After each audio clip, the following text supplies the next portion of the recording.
It is time for Mac Geek Gab, and Warren comes to us today with our opening cool stuff found, and it's a simple one.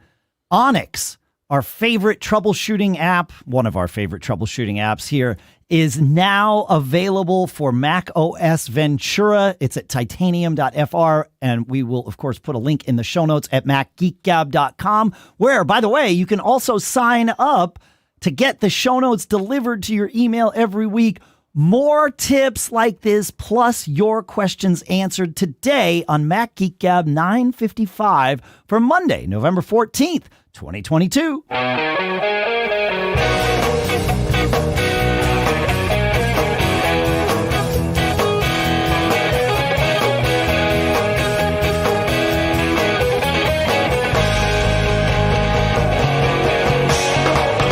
Greetings, folks, and welcome to Mac Geek Gab, the show where you send your cool stuff found, your tips, your questions in to feedback at macgeekgab.com. We take everything, we mash it up, we string it together into an agenda. We answer your questions, hopefully. The idea being that every single one of us learns at least 5 new things every single week when we get together. Sponsors for this episode include linkedin.com/MGG, where you can go and post your first job for free. BBEdit, one of my favorite things, and certainly my favorite text editor. And Kolide, we're at kolide.com/MGG. You can learn about this fantastic device security implementation that uses Slack to educate your users, not force your users to do things. We'll talk more in depth about each and every one of those a little bit later in the episode. For now, here in still quite balmy Durham, New Hampshire, I'm Dave Hamilton. And here in equally balmy Fairfield, Connecticut, this is John F. Brown. And here, where it's actually cooler in the studio than it is outside, in Durham, New Hampshire, next to Dave, to his left, to my right, Pilot Pete. Thanks for having me, guys. Hey, Pete. It's nice to have you back here in the studio. Yeah, it's fun to be here. I'm escaping some leaf blowers today. It happens. Hey, that's how that works. Yeah. I think I need to give you a little more gain, Pete. Okay. So I haven't done that. That's the wrong channel. All right, well, we'll adjust that as we go. There we go. Let's go to listener Scott here, and we will get things started. Great Scott. Gosh, the problem is I just came off doing a run of Rocky Horror. Oh, yes. And there is a callback that the audience does with Great Scott. I'm not going to repeat it here because we keep this show family friendly, but I almost said it because it's just become muscle memory. Wow. All right. Scott says, please save us, Scott. Since upgrading to iOS 16 after sending an email with a reference to waiting for a response, such as get back to me when this is complete, iOS takes it upon itself to create a follow-up message for me. It then proceeds to put that back in my face when I open mail, suggesting that I send it as a follow-up to my original. Hey, look, I don't need reminders like that. I have my own systems in place to determine when to follow up. Thank you very much. It turns out that the new version of iOS Mail has an option enabled in settings, apparently by default, called follow-up suggestions. For those of you who, like Scott, like me, he says, don't like to be nudged to follow up on things instead of following your own methods, turn that off. And you do it in settings, mail, scroll down a little way to messages, and it is called follow-up suggestions. And yeah, I found it on mine too. I had to turn it off. I looked for this in macOS Mail on Ventura, and I could not find it. Pete, you said you did? I found a little something, and first of all, kudos to Scott for not saying I have a wife to nag me about those things instead of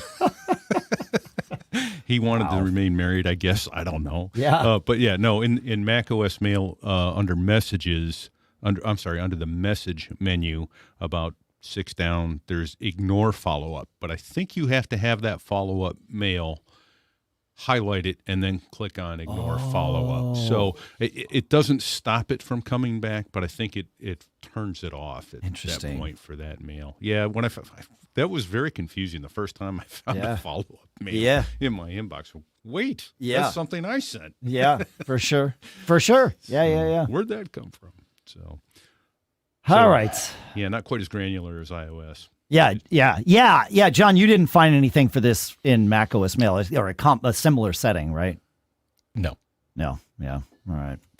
VaShaun brings us our next quick tip. He says, in a recent episode, you were talking about the voicemail messages being full on your iPhone, and there was no way to delete them for good. There absolutely is a clear all messages option button under deleted messages. Once clicked, you'll be presented with a dialog that reads or asks, permanently clear deleted voicemails? When clicked, all are removed and you get your space back. Okay, so you got to delete them first and then go into deleted messages and effectively empty the trash. So, yeah. Does that automatically empty after 30 days? Or? I don't know. John, do you know? No, because when I had this happen to me, so I had someone got back to me, called me back. I called them and they called me back, and he's like, "Oh yeah, by the way, your voicemail is full," and I'm like, "Huh?" Yeah. So I don't think it happens automatically. Okay. Or at least not in my experience. Maybe it will now with newer versions of the OS, right? Got it. Yeah, maybe. Yes, it could. Well, yeah, I suppose it is an OS thing. I mean, there's a partnership there between iOS and whoever your carrier is, because the carriers have to support what Apple calls visual voicemail in order for that to work. Most carriers do, but it is that partnership between the two. So, yeah, interesting. Going back to our opening cool stuff found, Brian Monroe in our chat room at live.macgeekgab.com points out that I spoke the wrong URL for it because I was pulling it from memory. It is titanium-software.fr. It's the right one in the show notes. I just said it without the dash software in the intro. So that's the OnyX for macOS Ventura, which is now out. So thank you for that, Brian Monroe. Appreciate the heads up. All right. Moving on to Jaco, who brings us our next little quick tip. And this really is a quick tip reprise. Jaco found something that the first time any of us find it, we are super excited about it. And it's one of those things that I think for most of us, certainly for me, immediately makes its way into my fingers' muscle memory. And that is, he says, when you type a long message and realize you've made a mistake somewhere, it's always been a mission tapping with my thumb at the right place to move the cursor to the correct letter so I can edit. Well, to move the cursor easily, simply tap and hold on the space bar on your iPhone and move the cursor to the correct place. It basically turns your iPhone keyboard into a trackpad so that you can drive around. Yeah, I agree. It's not. Apple should communicate to people that this feature is there, because everybody should know about it, because it's so handy. And yet clearly not everyone does, which is why we revisit this on the show. I don't know. We probably do it once every 6 or 8 months. I find it posted to like CNET once every 2 years. And every time people share it, like it's, they've invented fire, right? Like it's exactly because it's so powerful. It is very powerful. As soon as I found it, like you say, immediately it went in there. And just to dot an I on that, the way you tell that you're in that trackpad mode is all your keys go blank. Yes, so, that's right. When you're looking at it, is because if you start moving too soon, you wind up scrolling. Right, right, right. You're typing letters or whatever. Yeah. No, it's a great one. I wish like the first time you launch the key. I mean, I know that Apple can only do so many things, but what they tell me about the first time you launch the keyboard on an iPhone is the whole you don't have to lift your finger to draw words functionality. I'm curious. Do either of you guys, John, do you use that functionality to just leave your finger on and draw words? No. Okay, Pete, do you? I need to record that. Yes, I do that all the time. You really? I do. Okay. I find I'm much faster if I swipe to draw a word, so to speak. Yeah. And iOS is pretty intuitive. It's good. And it even puts in the correct form of TWOTO. Right. Yeah. Oh, yeah. It's good at that stuff. And I used to have another keyboard called SwiftKey. which I have since gotten rid of. But Because SwiftKey was the first. Did that for you. That's right. Yeah. So, I mean, I guess maybe I would say the trackpad, and this is, Dave's opinion, but to me, the trackpad functionality is far more important than the leave your finger on the trackpad or the finger on the keyboard functionality. But I don't know. I'll tell you what else I've started doing even more. Yeah. Is go down to the bottom right corner, tap the microphone, and just dictate what I want to say. Isn't that right? And, in a noisy environment, doesn't work so much. But, especially in the car, try not to text in the car. But if I get something that's urgent, then, I just hit the microphone and tell it, hey, do this. Yeah. And yep. All right. Good stuff. Do you have any related tips, John, that come to mind while we're having this discussion? No, I think I stumbled across this by accident. And, okay. I mean, yeah, but I don't really do lots of emailing on my phone. I do most, if not almost all of my emails on my computer. So. Well, and this isn't just email. Yeah, it's texting. It's any time the keyboard's up, you can draw your things. I mean, I use it. Yeah, or I use the trackpad thing in lots of apps. But yeah. All right. I should start charging on the flight deck when I show guys that on the iPad. Right? I know. Hey, it's $5. I'll show you something cool. Yeah, exactly. Exactly. Because every one of them is like, oh, that's worth its weight. Hey, speaking of voice, Rico has a PSA here. He says, did you know that while the Hey S Lady, I'm not going to say that, although I probably could because it would likely only wake up my phone, which I don't want to do. He says, did you know that while Hey S Lady is trained to listen to your voice, what comes afterwards is not. So if I were to wake up my phone with Hey S Lady and you started talking before I could, you would be able to give my phone commands. Unlock Dave's front door. Yeah, right. Rico says, needless to say, our family tug of war for the car radio has taken on a whole different dimension. I am so glad that my family didn't know this, and I'm hoping it remains that way. Because when we were in Oregon, it's about a year ago, my wife, daughter, and I went down to, we were staying in Portland. It was Thanksgiving season. We were out there visiting Lucas, who was at school, and but he had classes, for a couple of days that we were there. So we went to Willamette Valley and did a cup, actually several wine tastings. I maintained my sobriety, and so I drove us home, and that was the plan. It was fine. It was all good. No complaints. We had a lovely day. It was really fantastic, actually. We blended our own wines. Which was fun. Like it was like, and we learned about it. It was like a class that we took. It was, we found like some Airbnb experience. Anyway, on the way home, the ladies wanted to hear Dua Lipa, the levitating song that she has that was, even more popular a year ago than it was now. And they kept ranting at the car, because the car that we rented had CarPlay, and so they just kept saying, "Hey, S Lady, play Dua Lipa," and thank goodness it wouldn't listen to them because it was my phone, because I was the one driving, and so I was able to avoid hearing levitating over and over again on the way home. But if they had it, I'm glad they didn't figure out that me waking up the phone was enough to get them access to tell it what to do. So yeah. That's good. So thank you for that, Rico. Please, Pete said he was going to ask people on the flight deck to pay him for the advice that he gave him. I'm asking you, I will pay you not to give my family that advice. So anyway. I've had that a couple times too with like my mother in the car. Saying, "Hey, S Lady," and then mom starts gabbing on in there. It's like, ugh. Yeah. Mom, need you to be quiet for just a second. Just a second. Yeah. We have that in the kitchen with the A Lady, because that's what we use out loud in the house.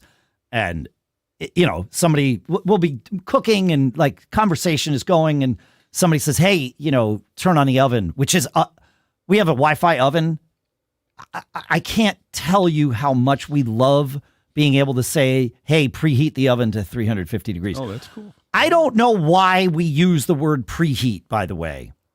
Yeah. There is no preheating. We are heating the oven to right. 350 degrees. There you go. Yeah, it's like you don't parboil water. You know, like Yeah, tell it to your hot water heater.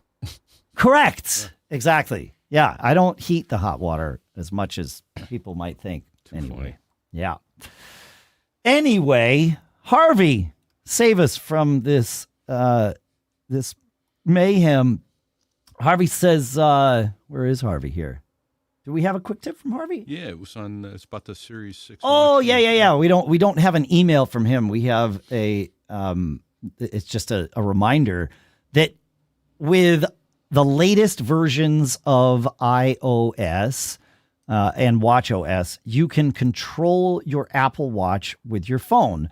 And you do this by going into settings on the iPhone that's paired with your Apple Watch. So generally, if it's your Apple Watch, your iPhone, go to accessibility and go to Apple Watch mirroring, and you can turn on Apple Watch mirroring. An image that mirrors your Apple Watch display appears on your iPhone, and you can use gestures on the mirrored image. So it truly is like screen sharing for your watch, which is awesome. That is cool. I wish I could do the same with my phone. Right? I'm from my Mac. Yeah. Okay.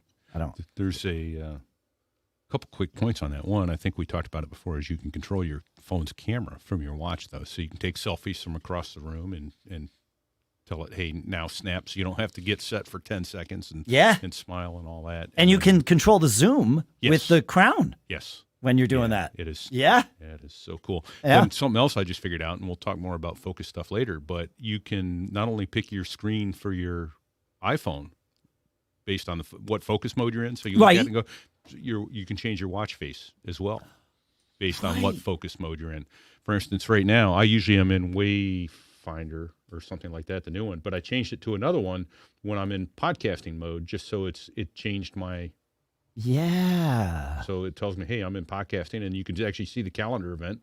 You see if now it's upside down. It's upside down. Left-handed. Yeah. But it's saying I'm doing the Mac Geek Gab. If you're watching watching the video, you can see it. So, yeah. I got to do that because I love I love that implementation on the phone because at quick glance of my phone, I know what focus mode I'm in. Yeah. But I glance at my watch far more frequently than I glance at my phone. And it's not uncommon for me to finish a podcast and realize an hour later that I'm still in podcasting focus mode. Where no one can get a hold of you. Where, you guys can get a hold of me. That's it. It's like, oh, crap. Yeah, got it. Also, while we're at it, on the quick tips, I noticed something. You know how you can mute certain conversations in messages. Mm-hmm. And when you do, you see a little, the little bell with the line through it next to it in the list. So you have a visual indicator that it is muted. If that conversation is pinned as one of your favorite conversations, right? So you can pin your favorites up at the top. Yep. There is no visual indicator that conversation is muted. And it was the strangest thing, man. For like a couple of weeks back in October, I wasn't I would see messages from my daughter, but I couldn't, I was like, why am I not getting notifications from her? And finally I looked in our messages thread and I had hide alerts turned on. I don't know when or why I would have turned that on, but it got turned on one of my devices. And of course it syncs to all of them, right. But there was zero visual indicator that it was on. And when I turned it off, things looked exactly the same as they did when it was on. So yeah, be aware of that. That's one of those UI inconsistencies with hide stuff from yourself. You can hide stuff from yourself, right? Yeah, exactly. Yeah, so there was just nothing. I had no idea. Even texting her, there was just nothing on that screen or anything. Yeah. Interesting. Yep. Speaking of the watch, listener Mark has a quick tip going back a couple of episodes here. We were talking about the watch strobe, right? Because you can have the white light ish, the red light, and then the strobe light. And we were saying, limited use cases that we came up with for it. Mark has another one. He says, as the days get shorter, the strobe setting is great for walking or biking along roads at dusk so cars can see you. What a brilliant idea. That is a good idea. Yeah. It really is. Yep. I still would like, you got the red mode on the Apple Watch Ultra. Yeah. I forget what we have the red mode on all watches, as you pointed out. Yeah. Oh, okay. No. Sorry. The red light for the flashlight. Yes, we don't have the red watch The red face. mode, you can turn your crown on your watch dial and your watch goes red. It's good for sleeping. You can leave the always on display on and you aren't brightening up the entire room. Yeah. But the one fish shake at Apple I have on that is, if you're in red mode and you turn on the flashlight, maybe you'd like the red light to come on. But it comes on to white, and it defaults to white. Even if you turn it off and go back, it comes back to white. You have to be in theater mode for it to default to red. Yeah. So So if you're listening, when you're in red mode, how about letting me turn my flashlight on to red, please? Yeah. Please, somebody? Yeah, I will say this. So you're right. That particular watch face is only available on the Ultra. And when you turn the crown on that watch face, it goes from, I'll call it white to multicolor, right? To just red. While we don't have that watch face on other Apple watches, we do have other watch faces, of course.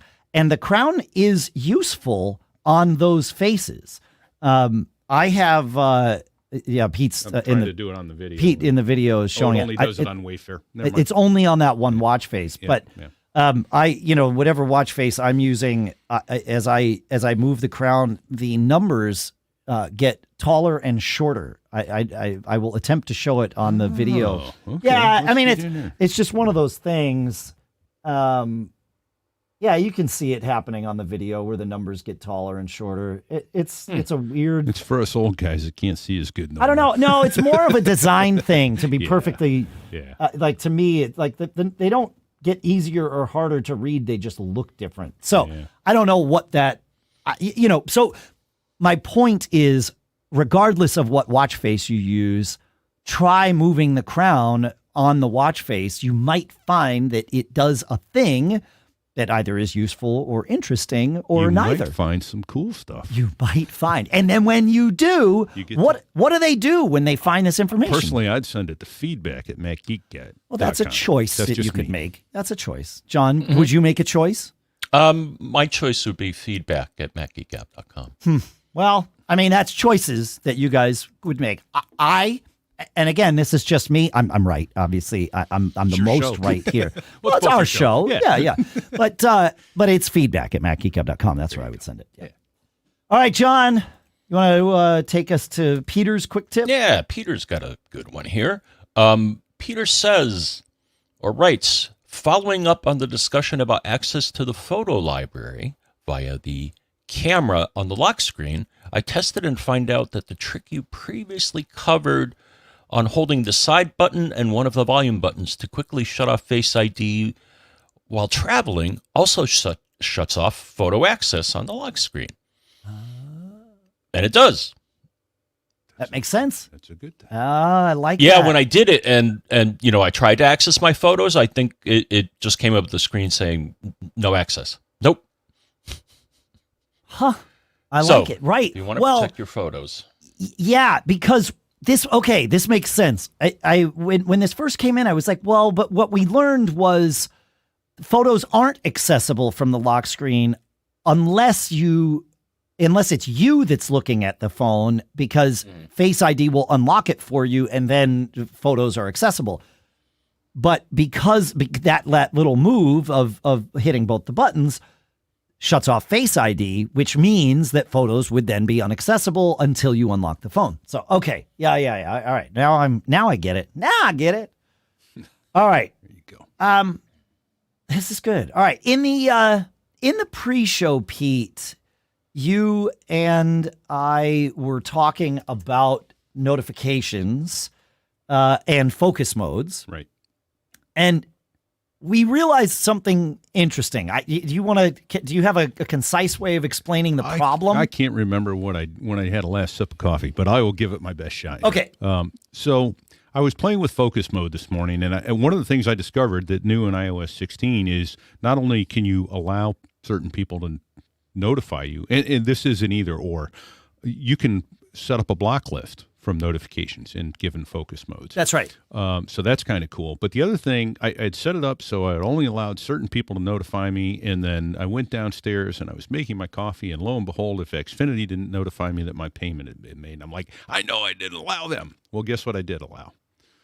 Messages. Right. Which you pointed out to me, yeah, you allowed all messages to come through when you do that. So you have to disallow that app and allow certain people through in a focus mode. Right. So I did the same exact. The reason I knew what your problem was because I made the same assumption. And the assumption that I made was when setting up my focus mode, you can select people and apps. And as Pete said, you can select people to either include or block. And I can't remember off the top of my head, but I think the same is true with apps. You certainly can choose certain apps to allow. And so I set up my focus mode and I said, all right, great. These are the people I want to allow. And these are the apps that I want those people to be able to pester me with. Right. Right. And so I added messages. Unknowingly, what I did was I said, I'll let those people pester me, which would be calls and messages, and not just messages, but Slack and, WhatsApp and any other app that subscribes to that links your contacts together, which is a great feature that I love. But I also then allowed messages to notify me anytime the messages app, it's not connected. Right. So if I just wanted people to notify me via, if I just wanted to get notifications from certain people, don't add apps to the focus mode. Right. Yeah. Right. And let me also make a PSA here while I'm thinking about it, because I had this discussion with my wife this morning. My mother-in-law was the victim of a elder abuse scam. Hey, go to Target, get cards, and don't go to the checkout with people, go to the self-checkout, that sort of thing. And our neighbor's mother recently wound up giving her bank account number, the routing number, and adding somebody to Zelle. And fortunately, when it denied it, she went to TD Bank, and they went, yeah, no, right, you're being scammed. So thank goodness TD Bank was on the ball with this. But for those of you who have an elderly parent or someone that doesn't quite grok technology, I would get into their phone and get the focus mode going so that these knuckleheads can't get through to them. Start blocking people that aren't in their contact list from being able to call them. And that's what we're doing with my mother-in-law now, and that's what our neighbors are going to do with their mother's phone, so that someone can't call. And of course, they set it up. When it came through, it looked like it said Apple Computer. Their caller ID said Apple Computer, because they're spoofing it. Yeah. And that's why she believed it. It said Apple Computer. That's why they're calling me. No. Well, the Apple Computer doesn't call you and ask you to go to Target and gift cards. Do you understand that, right? Oh, but they needed money. Yeah. So, Apple has your credit card. Yeah. Yeah. So with focus mode, you may be able to help prevent some elder abuse and some elder scams, folks. That's just repeat offering an idea there. That's because that's what we're doing with my mother-in-law now, trying to keep them out. These days, every new potential hire can feel like a high-stakes wager for your small business. You want to be 100% certain that you have access to the best qualified candidates available, and that's why you have to check out our sponsor, LinkedIn Jobs. LinkedIn Jobs helps find the right people for your team faster and for free. It's true. And we use LinkedIn Jobs to find Sadie. She's been with us almost 2 years now, and we definitely wouldn't have found her without LinkedIn Jobs. It's amazing. You just post your job, you create your job post, then you add your job in the purple hiring frame to your LinkedIn profile, and that way it spreads the word that you're hiring. And then LinkedIn Jobs has simple tools like screening questions that make it super easy to focus on candidates with just the right skills and experience so that you can quickly prioritize who'd you like to interview and hire. And you can finish the year strong by hiring the right team member to get you through. It's why small businesses rate LinkedIn Jobs #1 in delivering quality hires versus leading competitors. LinkedIn Jobs helps you find the qualified candidates you want to talk with faster. Post your job for free at linkedin.com/MGG. That's linkedin.com/MGG to post your job for free. Terms and conditions apply. And our thanks to LinkedIn Jobs for sponsoring this episode. Next up is BBEdit from Barebones at barebones.com. BBEdit is your tool and my tool for everything that I need to do with text. Sure, I use it to code, and it's fantastic for coding because it adds visual indicators of where you are in your code. It highlights functions differently than it highlights variables. And then you can also, when you define your own functions, you can twist open and close the code for them so that you see where your functions begin and end. And like I said, you can even hide them out of the way. But it's more than that. You can count the words in a document. You can, and I use it for this all the time. You can compare the differences between two text documents. It now supports notebooks, and not just notebooks, but you can create multiple notebooks in any desired locations. This avoids having all of those untitled documents cluttering up your BBEdit workspace. You store your notes in a notebook, and it's great. They have figured out what you need to do to make text work for you, and you can go check it out. Go to barebones.com. They've got a 30-day eval to try out everything in the app, and then after 30 days, some of the features scale back, but most of them remain, and you can keep it, or you can do what I do and use the paid version. You can all check it out at barebones.com, and our thanks to Barebones and BBEdit for sponsoring this episode. All right. Harvey has a question for us. He's been having an issue with text replacements, not syncing. And we talked about him, I think it was either the last episode or the episode before. And he signed in and out of iCloud. That didn't work. He tried adding a text replacement to his text replacements weren't syncing to his iPad. So he tried adding a text replacement to his Mac. That synced to his iPad, but it didn't bring the others along with it. He tried adding something to his iPad. That synced back to his Mac, but it still didn't cause the text replacements to appear on the iPad. What I then suggested was, okay, well, try editing every text replacement on your Mac. He said, I'm going to have to go and manually re-enter them. I said, well, if you're going to have to edit every one of them, instead of that, go just add like a 1 to the beginning of every single one and see if the edit then forces things to sync through. And it did. So that worked, and it kept him from having to, retype every one of them. But what he said was, I'm not able to edit text replacements on the Mac. I can add them and I can remove them, but I can find no way to edit them. So I thought, well, that seems strange. And so I went into System Settings, Keyboard Text Replacements on my Ventura Mac. And what I had to do was tap twice on either side. Text replacements have the what you type and what you get columns. I had to tap twice on whichever column I wanted to edit. That is not a double click. That is a clicking twice with a lot of space and time in between those two clicks. For me, that was how I was able to consistently get that to turn into an edit box, and then everything was good. So got another way to do it. All right, great, Pete. Thank you. Highlight it. Okay. And hit the Enter key. Oh. And then you can tab it to get over to the next column, or Shift tab to get to the previous column. Oh, man. I knew there was a reason I let you in the door this morning, Pete. That's great. Even a blind squirrel. Yeah. So. Good find. Yeah. Okay. Yeah, it's weird that it's not, like, if I'm clicking on it, what did you think I wanted to do with it? Like, there's no functionality with clicking on it. Although, and I will remind everyone, I know we talked about this recently, but if you right click on them, you will see the import and export things. So, and if you double click on it, it just sits there stupidly. Right. Yeah. All right. What do we have? You have to Harvey.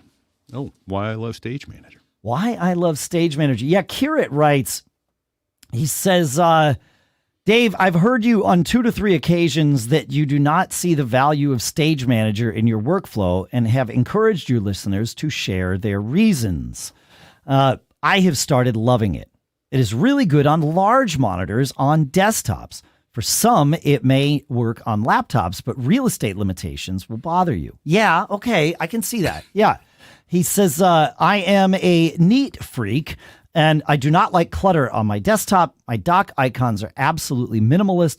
I use Alfred for app launch and Bartender for menu bar, only one window at a time. I have, over the years, learned to use spaces. Okay, this starts to make sense to me. It says, so for emails, Apple, MimeStream, and Spark, I had 3 spaces. All were optioned to open in a certain space on startup spaces for notes, messages, etc. Now I have only 4 spaces, one for emails, one with one app on the front, stage 2 on one side. Okay. This email's getting a little bit weird. It might have been dictated. Miscellaneous space for notes, messages, WhatsApp, with only one window open, a browser space for Safari, Chrome, and Firefox, and a project space for all the things related to it. And that's it. It's all clean, and I am able to open everything. So yeah, that's cool, Kirit. All right. Yeah. Okay. It clearly is the evolution of spaces is what this Stage Manager is. So yeah. And I've heard from several others that the larger the screen, the better Stage Manager works for them. So yeah. Are you using Stage Manager at all, John F. Braun? Well, sometimes. Okay. Like what? How do you use it? Like, what's your use case for it? I'm curious. Just to to see what apps are running. Oh, interesting. Oh, okay. Do you have your dock auto hide? No. Okay, so theoretically you could see that with the dock with the tiny little dots, but okay, interesting. But it doesn't show you every app that's running in Stage Manager, right? It only shows you the recent ones. Isn't that correct? Not on my implementation. Huh. Interesting. Well, I'm on a laptop, so I use Command Tab to see what's running. Right, right. Keep the Command key down until I get to where I want. But yeah. Yeah. Interesting. All right. Cool. Yeah. I have yet to find the workflow for me. I never implemented spaces really. I would use it when doing presentations because it's a really easy way to just like make sure that all the app clutter is gone. But I never. I don't know. It just never stuck for me.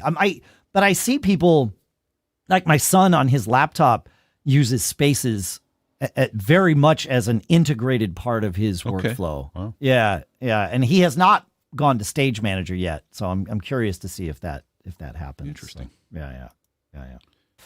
Hey, I got to offer a warning. People, don't listen to this next section if you don't want to buy an Apple Watch. Oh, yeah, that's true. John, you want to take us to Lee? Yes. As our most recent Apple Watch convert? Mm-hmm. So Lee says, I was late onset Apple Watch user having inherited a well-used Series 2 model from my wife about a year ago. Despite its age, the battery lasts me all day easily. That's been my experience too. I definitely fall into the category of not really knowing what it can do despite being a Mac geek for decades. Maybe because it's because I've never worn a watch. They don't really perk my coffee. I like that. I like that phrase. Yeah, I do too. That's good. But here's what it's done for me that I now couldn't live without. One, responds to second-factor login requests for VPN logins. Neat. I just tap the watch to accept. I do this dozens of times a day, so much more convenient than digging out the phone. Number 2, responds to my Macs asking if it's okay to install software, etc. It just drops in the password, double-click the watch, and off we go. No mousing or typing. Number 3, lets me receive phone calls to my iPhone when I'm around the house and the phone isn't with me. I actually had that happen the other day. Someone called me and I saw it on my watch and I'm like, oh, well, that's neat. Did you answer it on your watch? No. Oh, okay. It works. Like The microphones are amazing. The microphones are amazing. Yeah, I've talked to Lisa on her watch and not known that she's on her watch because we'll be having a conversation. She'll be like, hang on, let me just pick up my phone and do it this way. It's easier. And I'm like, what were you on? And she's like, oh, it's just I answered on my watch. I was around the house or whatever. I'm like, wow, okay. Yeah, but I have made calls on the watch. Oh, okay. All right. Yeah. And so I called my landline. Yes, I still have my landline, people. Is it really a landline or is it a VoIP? No, it's VoIP. Okay, got it. Yeah. But yeah, I called it for my watch, and I was like, wow, that's neat. Yeah. Let's see. Some other things. I can see messages. Okay, if you want to see them, that's good. I've had that happen as well. All right, let's see. Okay, I can tell the time with the addition of the time in my home, then across the world. No big deal, but it takes out confusion of daylight savings on both ends. Okay. Yeah. Yeah. With my daughter in Italy now, I have the time in Italy just up on my watch all the time, and they switched over to daylight saving, or whatever they call winter time and summertime, a week before us. Yeah. So it was like, oh yeah, it's super easy. I know that it's 5:30 where she is right now. So yeah, it's easy. Yes, John. Okay, next, I see my next calendar appointment. Yes, I've had that happen on the watch face. Very handy. Although my organization uses Microsoft Office and Outlook as its productivity platform, it's not uncommon for Apple Calendar and Outlook calendars to not sync. Sigh. But yeah, I got an alert, this morning saying, hey, you got to do a podcast soon. All right? Yeah. You can sync. I mean, I don't know how his organization has security set up, but you can definitely add Exchange Outlook calendars to Apple Calendar and then see those on your watch. Yeah. I mean, it's the same as adding a Google Calendar. Yes, it's not Apple, but you could still do that on your phone. So that might be something to look into. Yeah. And let's see.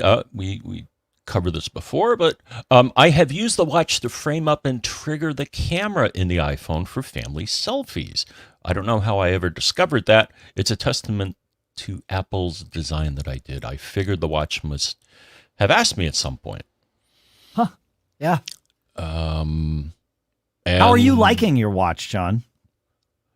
I found I had to say I was getting over notified. Yes. This was a conversation Pete and I had this morning. Yeah. Yeah. I subscribe to Apple News. Yep. News. And I get the notifications on my MacBook about articles. Sure. But I don't want them on the watch. It's just too much. It's not that important to me. Right. Yeah. It's not how you want to consume that information. Yeah, exactly. Yeah. So I went into, I think it's, what is it? The watch app, notifications, and turned off news. Got it. And okay. Yeah. I'm a lot happier being in that state because I don't want notifications. The other thing, I find it kind of clunky, but I have to jump through some hoops to do Apple Pay, like to bring up the right card. Okay. I don't know. I just got to figure a better way to do that. It's 2 clicks and then swipe to the card you want. And it's 2 clicks and then I call it scroll, but you're swiping up. Yeah. 2 clicks of the not crown button, whatever the heck that is. Not the action button. Okay. Not the action button on the Ultra. Yeah, you're right. But I experienced the same thing as you, John, when that became a thing where it was like, I know I can do this. I know I've done it before. Why do I feel like I have mittens on? What's the right thing? And I just had to do it a few times. You can turn the crown too instead of swiping up. Oh, yeah. But you still have to start with the double tap. You have to double button. tap to get Apple Pay. Right. Yeah. Okay. And then, you're right. You can use the crown to scroll around. Nice. Yeah.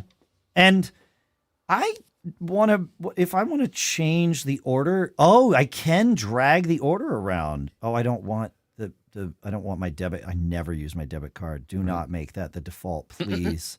Okay, but you can rearrange, just like we were saying on the phone recently. And I know we said it about the watch at the time, but I didn't do anything with it because, we were doing a show, and I probably shouldn't be doing this while we're doing a show because, it's a thing. Man, it's really hard to land that thing where you want to land it if it's not the top one, but I did it now. I've succeeded. Yeah. Woo!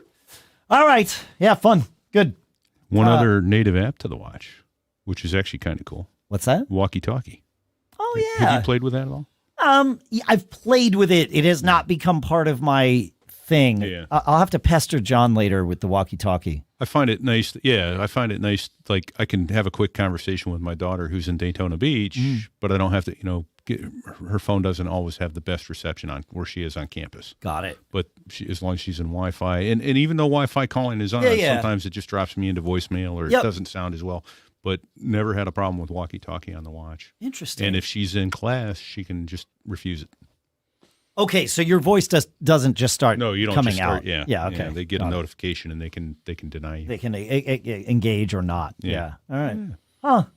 Maybe I need to reintegrate with that, It's like the old, I forget which company it was, but it used to drive you nuts. They had the walkie-talkie on their cell phone. Remember that? You used to hear everybody's both sides of the conversation. Just like, please stop. Stop. Yeah. It wasn't Nokia. No, Nextel, Brian Monroe, Nextel. Nice That's stuff, it. Brian. In the live.macgeekgab.com chat. Brian Monroe for the win. And Brian 8944 as well. Yeah. Nice. All right. We have a question from listener John. He's having some weird issues here. I'm going to find it here so that I have it here. I know. Maybe I don't have it. Oh, I'm looking in your questions, John. No wonder I can't find it. All right. Listener John says, I've long had an issue with battery drain during sleep on my laptops. And I'm emphasizing the plurality of that word. First, it was happening with my old MacBook Pro from 2016. But then the same thing was happening, albeit considerably more slowly, with my new M2 MacBook Air. Oh, he's got one of those M2 Airs, John. I want one of those M2 Airs. I remembered that you guys talked about this issue a long time ago, but was never annoyed enough to do anything about it until now. I looked back in the MGG archives and found what I was looking for. Back in MGG 901 from 2 years ago, you talked about this issue and how you used a PM set command with a grep for wake requests to look at the PM set log. And I'll put the command in the show notes so that you folks don't have to guess at it. But you go to the terminal and you issue this command and it will show you the power management log and filter it down to only those entries that have the term wake requests, which is a handy thing to see. It says, I ran this and came up with what I suspect is why even my new MacBook Air loses battery when it's asleep. It will go from fully charged to dead in 2 weeks if I let it. Now that's the case on a new Air because the battery life is so good. Yeah. My guess is it was happening in a matter of hours on his 2016.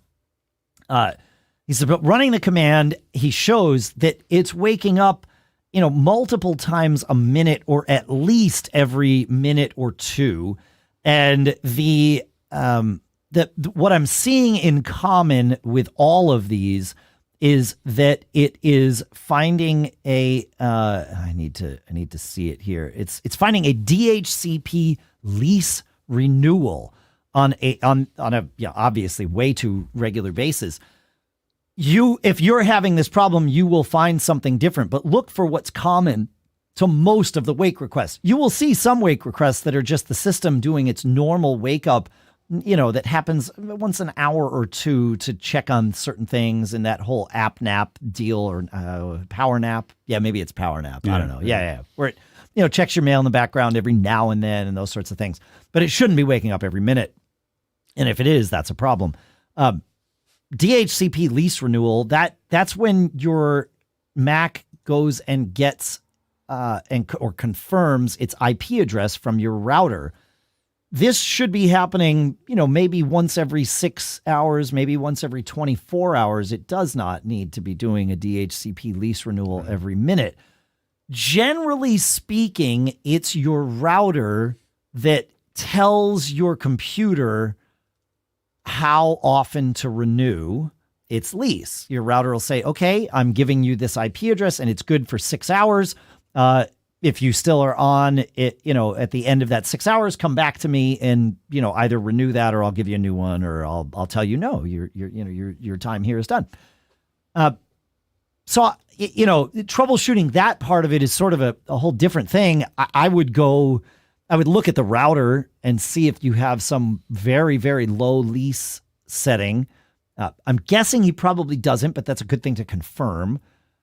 The other thing I would look at is how many devices do you have versus how many IP addresses are in your reservation pool, because it's possible that your router is saying, yeah, I've got too many people asking for addresses, so I'm going to force everyone to just keep renewing all the time because I've got to expire some in order to let the new people in.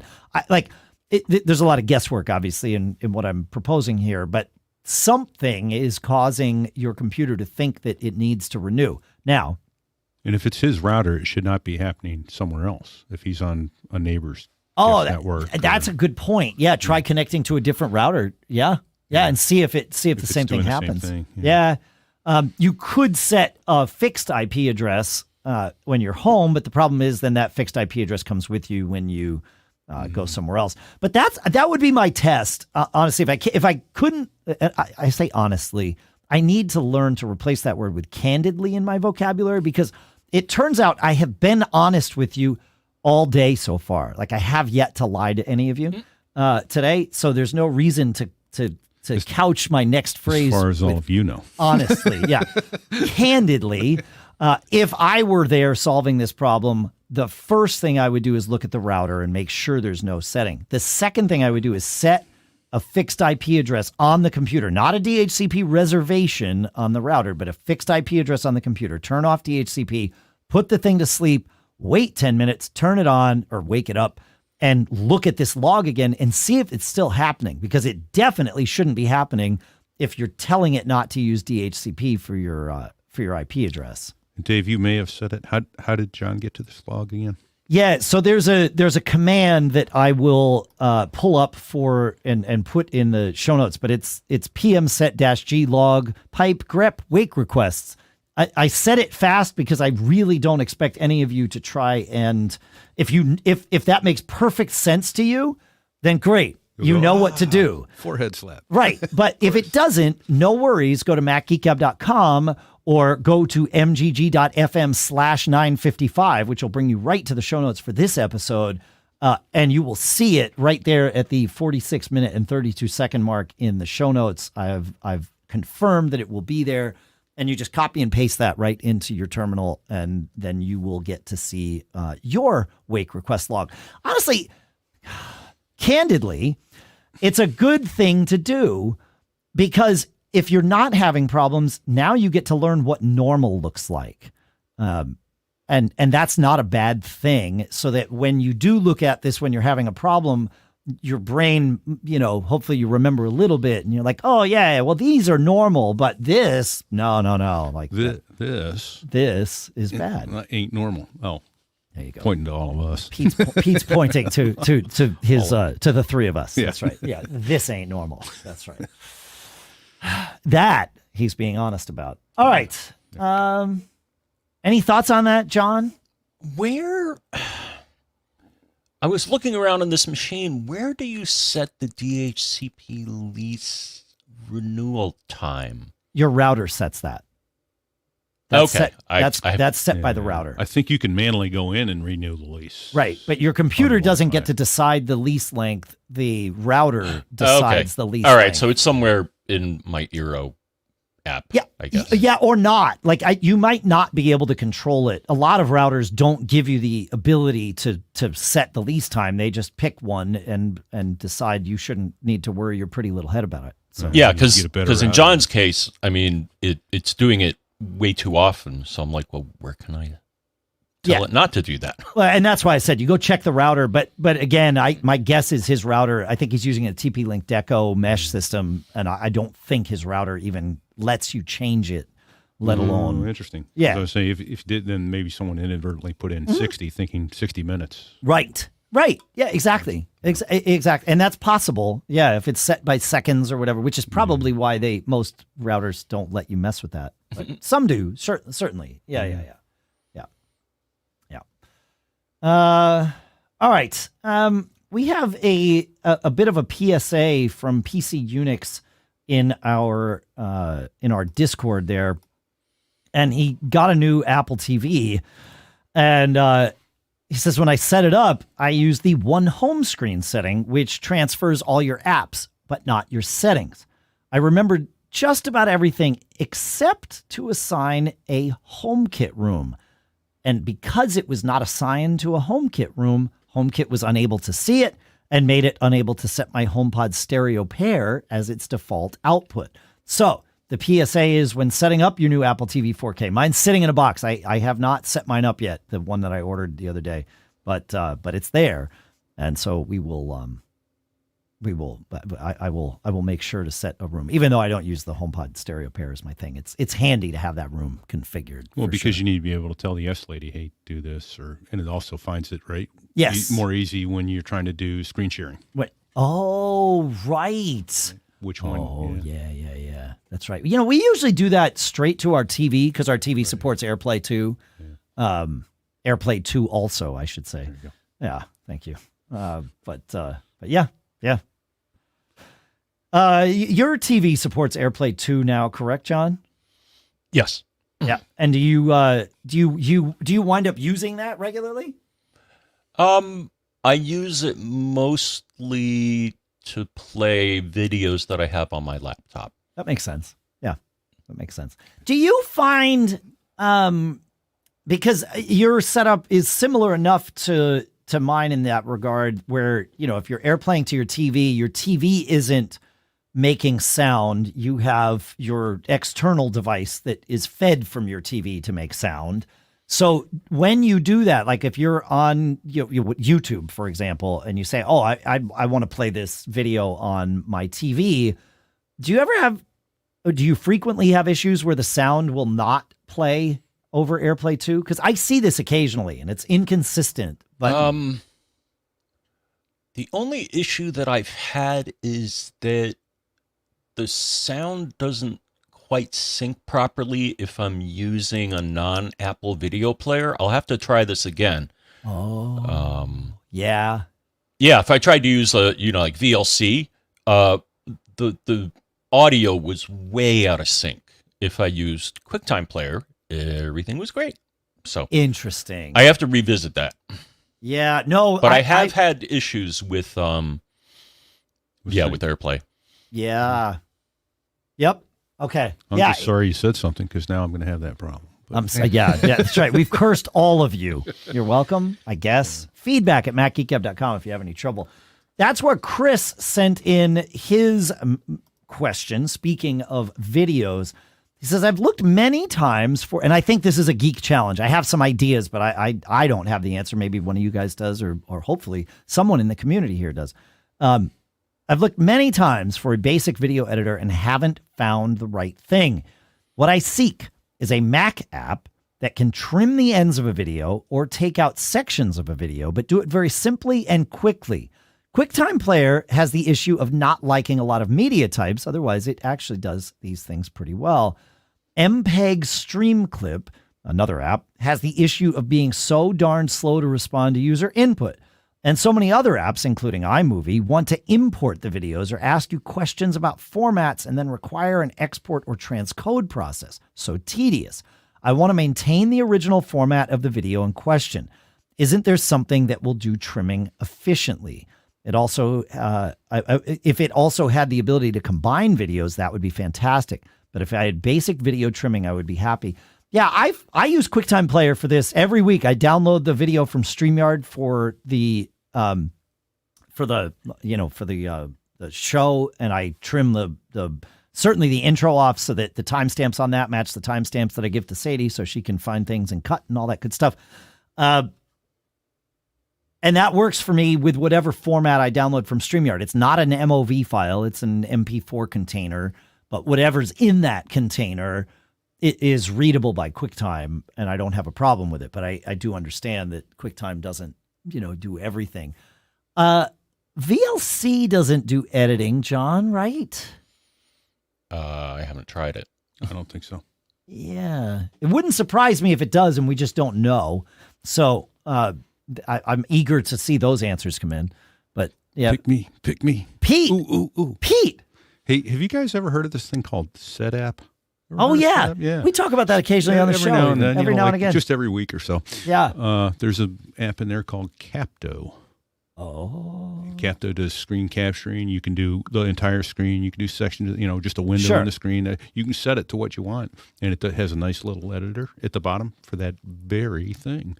Interesting. And, but are you only able to edit screen captures, or can you take existing videos? I'm pretty sure you can import most video files. I haven't tried, but I think you can. Yeah. And then I've also found iMovie is so much more powerful than it used to be. But you have to export from there when you finished editing. Share as an MP4. And so you're losing, in theory, you're losing quality because it's doing a transcode. Yeah. I think there is one lossless way in that, which will give you gigabytes. But then what I frequently do is then just use Handbrake to get it down to manageable file sizes. But if you want it completely lossless, then I think iMovie, it'll send out a .mov. Well, it'll send out a .mov, but the video MOV is just a container of whatever you're stuffing in it, just like MP4. And I think and he what's alluded lossless, to this AVI? Too. No, lossless is we're not doing transcoding. This is a good question though, because all of the things, I think AVI, but certainly MOV and MP4 are just containers. Right. Yeah. And so they can have anything inside them. In fact, you can have multiple things inside them, and you can have multiple audio tracks and all of that stuff. Okay. But the concern that Chris has is he wants something where he can trim the video and then just save it without re-encoding the video. Really what he's looking for is something like Fission, which is from Rogue Amoeba for audio, but for video. Yeah. When I need to do more than what QuickTime Player will do this, and like I said, it's what I do and it's what he uses when a video will work with it. I use DaVinci Resolve when I need to do something more in depth, but that's like iMovie. You've got to import the file in. But DaVinci Resolve, they follow this whole freemium model where what most of us would want to do with it is free. Like you download the software and it's free. It's like Final Cut for anyone that doesn't do this professionally. But as soon as you get into the features that you would need for professional use, then you pay, and it's not terribly expensive. It's because it's got to compete with Final Cut. But yeah, but that's not going to solve Chris's problem. Yeah, no. So I'm looking at Capto. It will import. And I don't know what limitations it will, but it'll only send it out in a .mov or a .mp4. Which is fine. Yeah. Yeah. And that's the other thing is QuickTime, certainly it can't open every format, but it can open most of them. Yeah. And I've found that if I take a video file that QuickTime doesn't want to open and rename it from .whatever to .mp4, then QuickTime will open it. Yeah. Oh, okay. It's like, oh, okay. It's just a container. And the flip side is true when I need to upload, when we do our ad reads separately and I build videos for them so that they're happy. Our StreamYard doesn't accept .mov files, which is what QuickTime outputs, but I don't do any transcoding. I rename the file from .mov to .mp4 and I upload it to StreamYard, and obviously they work just fine. So yeah, it's I don't know. I would love to hear if anyone has a thought on this, because it would be good to know of a video editor that does lossless stuff. So feedback at macgeekgab.com. And now I get to talk about our sponsor, Kolide. Kolide is an endpoint security solution that uses the most powerful untapped resource in IT. Do you know what it is? If you've been listening, you do, because it's end users. Old school device management tools like MDMs force disruptive agents onto our employees' devices that slow performance and treat privacy as an afterthought. Kolide does this differently.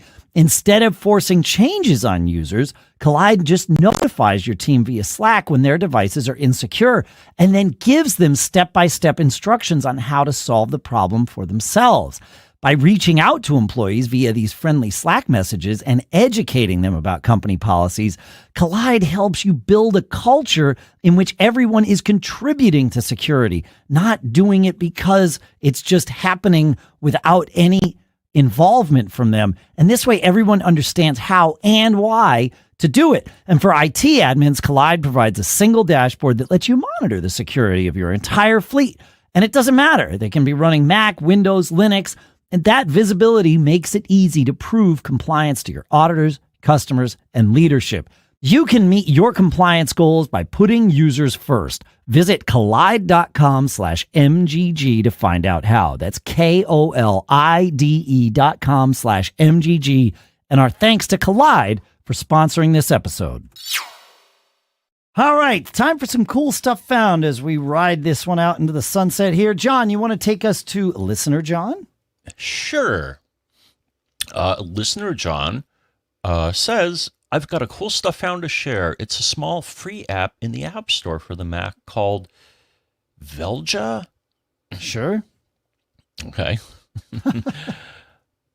As an aside, all right, by Sindre Sorhus. Man, I'm sorry if I got that wrong. As an aside, Sindre is a prolific open source developer. Most web developers will be familiar with him since his open source work is part of many projects we work on. So Velja is a browser picker. What's a browser picker? It's a Mac app that you set as your default browser so that when you click on a link, it typically opens it up in the browser. Velja will intercept it and present you with a menu of the browsers you've configured. It can do other cool things like automatically opening Google Meet links in Chrome. And it's available for free in the App Store, and we will give you the link to it. It's certainly not the only browser picker app. It does something I've not found in any other browser picker. It allows you to choose the Chrome profile to open, not just the browser. That's a big deal for me because I have 3 Chrome profiles, each with a different use case. Sure. A personal profile, work profile, and a performance profile. So I got to start using a browser picker because for exactly that, like like you found, John, when you opened StreamYard or EVMux or whatever in Safari and it munged your system, if you had just set that to open in Chrome, it would have bypassed it. I got to do this because Google Meet links. I hate running Google Meet in Safari. It's a disaster, but it's great. Yeah. I'll run it in Edge and that's fine. So yeah. Do either of you use a browser picker? John, do you use one? No. Okay.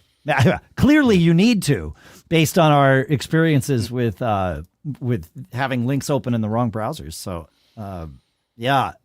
Pete, do you use one? I don't. I generally know that, for instance, we use StreamYard. I know I want to run that in Chrome, so I'll open Chrome and do it that way. But I'm the browser picker in my house. Yeah, right. Yeah, exactly. So it'd be nice to have something that did it for me. What I dislike is that when I have a calendar event that's like, oh, we're doing this in Google Meet, instead of just clicking it in my calendar and knowing that it's going to open, I have to go into the calendar, dig into the details of the event, right click on copy link. Yeah, exactly. Yeah. And or open it in Safari, have Safari start asking me, do you want to let it use your microphones? Dispatch with those, go to the, Command L, copy, then go into I think it would be, I gotta clearly, if Velja, whatever it is free, I'm in. So as soon as the show's over, I'm installing it. I would do it now, but it probably seems like a really, really, really bad idea. What could go wrong? What could go wrong? Listener David brings us to yet another thing from Anker. I feel like cool stuff found is, on average about 30% stuff from Anker's portfolio of products, and rightly so. I have no issue with this. I always have hesitation when I realize that, wow, we're talking about, X a lot, but they just make good stuff. He is recommending or telling us about the Anker 321, which is a 20-watt power strip with 3 USB ports and 3 outlets. And what's cool about this is he says it solved a problem I had with a very busy outlet near my sofa. What it does is it plugs into the wall, and there's a cord that brings you to the this cube is really what it is. And the cube means that you don't have plug contention. You've got 3 outlets, one on each side of a cube, and then on another side of the cube, you've got 2 USB-A ports and 1 USB-C port. So you've, I like, this is fantastic. I like this thing. Anker, they put a lot of thought clearly into what the form factor needs to be to make something useful. Right, yeah, because how many times do you have a power strip and you can't plug everything in you need because the transformers or... Yeah, exactly. Yeah. I do buy a bunch of things, and I'll find a link. I'll put it in the show notes. But I find that, like here in the studio, I have people coming over all the time, and guitar players, every one of their pedals has like wall warts, and they would just fill up power strips. So anytime I put a power strip here, I'm sure you can see one behind you, Pete. Into the power strip, I will plug like 3 of these 3-prong 6-inch extenders. Right. And then boom, you're good to go. And it works. And it works, yeah. And people are like, oh, I didn't plug into that outlet because it's busy. And it's like, well, if just look, please. Come on. And they're black, which is the problem. I need to get them in like, bright green or something so people see, oh, yeah, okay. So that cord's not going anywhere. It's that open. Cord's, yes, that cord's not going anywhere. Yeah, so thanks for that, David. Yeah, no, this is, Anker knows what they're doing. Next on the list is... 20 watts doesn't seem to be a lot. Well, I mean, for charging your phones and your iPad and everything. I mean, this is.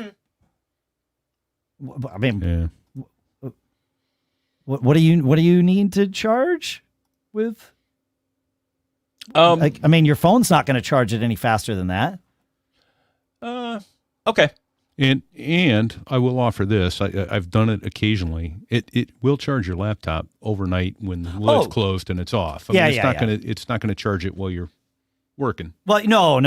Yeah, no, I wouldn't use this for the laptop, but it's $16. Yeah. You want to buy a 100-watt charger, you're not going to get that for $16. Right. Yeah, I buried the lead on the price on that one. Yeah. No, this would be for your phones and your iPad. Yeah. Right. It'll slow your rate of descent on the.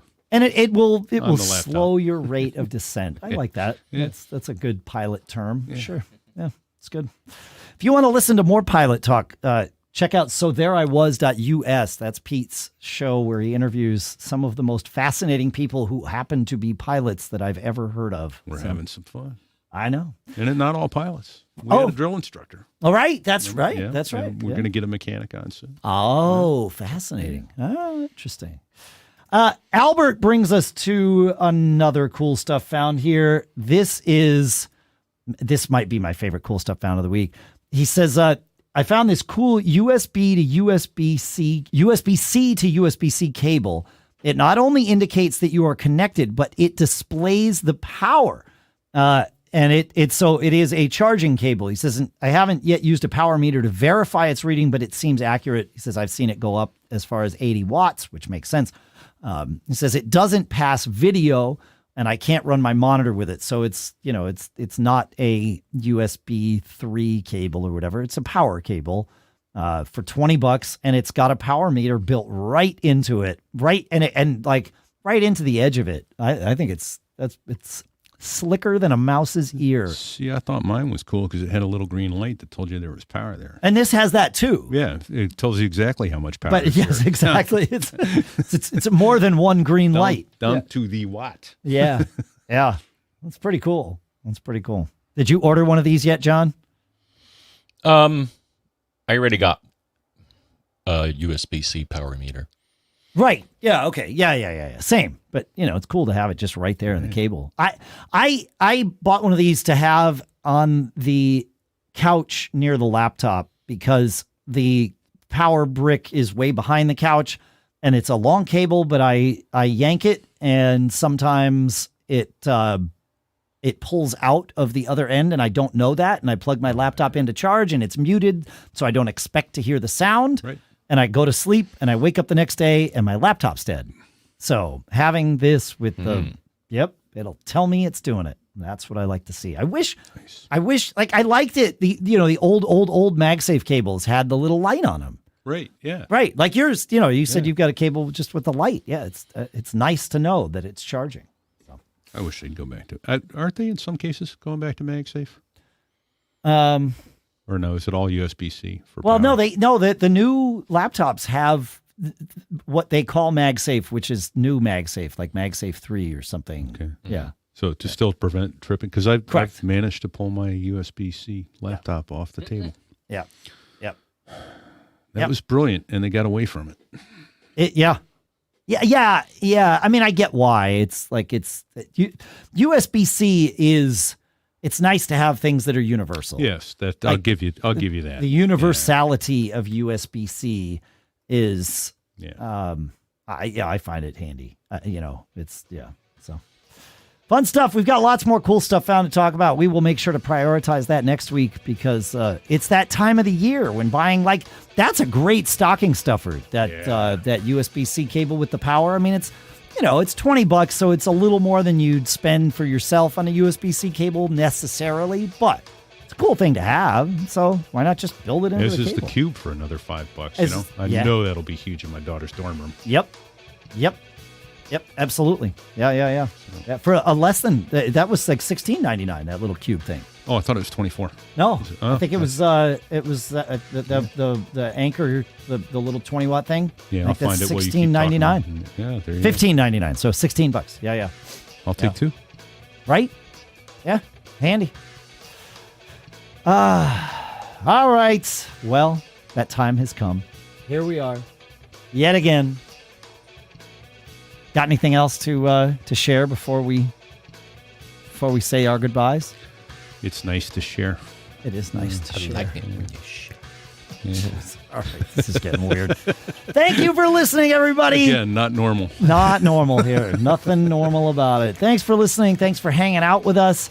Thank you for sending in all of your questions and your tips and your cool stuff found. That's what makes the show. I was going to say that's what makes the show great, and it is what makes the show great.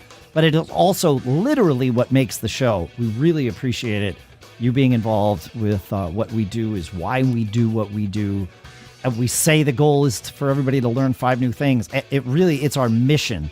And no one pursues that harder than us. We want to be the ones that learn the most. And so we're hoping everybody gets to learn along with us. So. My problem is I forget 6. Well, I learned 5 and forget 6. Yeah, I mean, that's kind of just how it goes. Pushing penguins off the iceberg, as they say. That's right. Thanks for hanging out. Thanks for all of it. Thanks for leave us a review. Go to, please, if you would. We would love 5 stars. it. 5 yes. stars. Well, you leave it. You can leave us a 5-star review. That would be the request. You can leave us as many stars as you want. I just like the reviews. I'd like to see what people say. It's amazing. And sometimes there's constructive feedback in those reviews. That's fine too. Yeah. Mm-hmm. So go to macgeekgab.com/reviews. Good. You got anything else to share, John, before it's time to play us out here? Nope. All right. Make sure to check out our sponsors, Kolide.com/MGG, Barebones.com for BBEdit, LinkedIn.com/MGG. Our thanks to CacheFly for providing all the bandwidth to get the show from us to you. We've got merch. Go to MacGeekGab.com/merch. Yeah. John, what's Pete's shirt say? Don't get caught. Made up.